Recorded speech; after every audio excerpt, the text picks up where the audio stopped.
So in today's video, I want to give you a couple tips on setting up your electronics for really shallow water. Today I'm in 6 feet.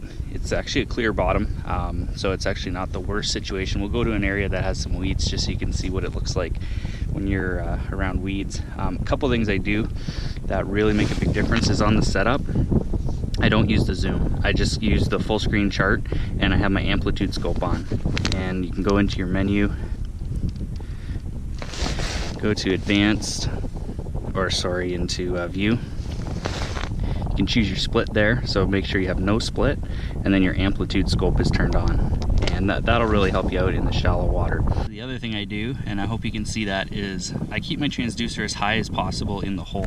What I've done is just cut the float just to keep it just off to the side so there's less in my hole.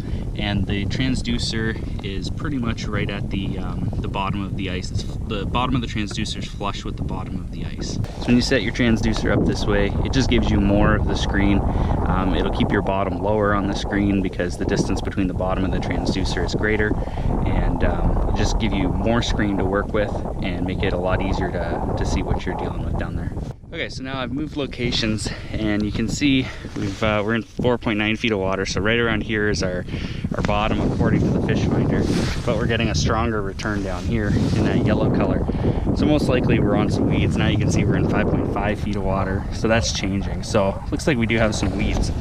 So what we're gonna do is just gonna show you how to read your fish finder through the weeds.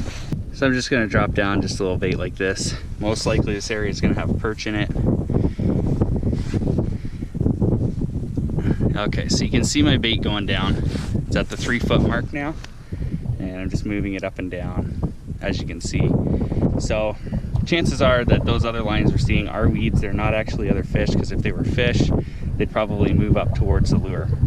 So just to confirm that, what I'm gonna do is just drop right into them and slowly pull up, and I am definitely feeling resistance. And now I'm out of the resistance. So those are weeds. So what we can do is just adjust our sensitivity to kind of help with that. So now that we know those are weeds, we can just go into the menu and adjust our sensitivity. And we're actually just gonna decrease it.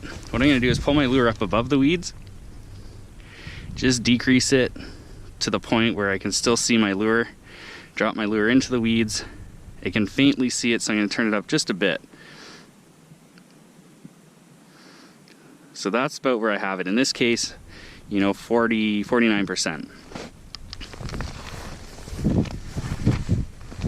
So now when your lure is above the weeds, you can see it's easy to understand, you know what you're looking at.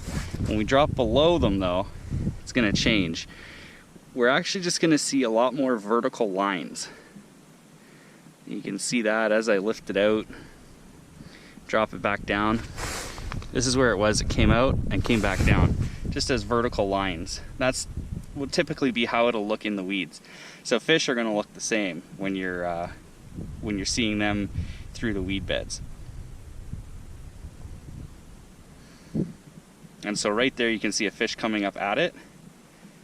That looks very, very small, but you can see it came all the way up here and had that same look. Now it's looking like a better fish.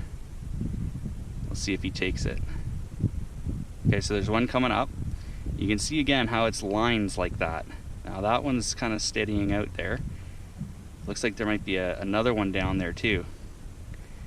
And so those fish are right in and amongst those weeds. And if we had our sensitivity turned higher, we wouldn't be able to see those. So there's something else. Looks like could be a fish. Drop down, see if we can pull him out.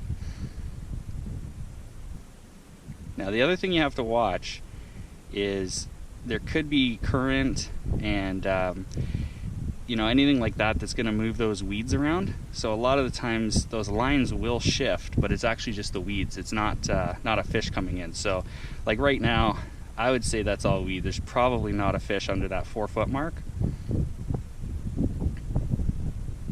If I started to notice more of those vertical bars, that's when I'm going to start to assume it's a fish. One of the other things you'll notice when you're fishing in this shallower water is the fish don't stay in the cone angle for very long because it's such a narrow cone. So you'll see them on the screen as a line really quickly and then they'll disappear. It's not like in deeper water where you have a wider cone and they can stay within the sonar beam for a longer time. Here they're just kind of in and out, so you really have to pay attention. Is when you do see one, it turns that orange, red color or even yellow, that's when you really got to focus on it, because that fish is like directly below your transducer and looking right at the lure.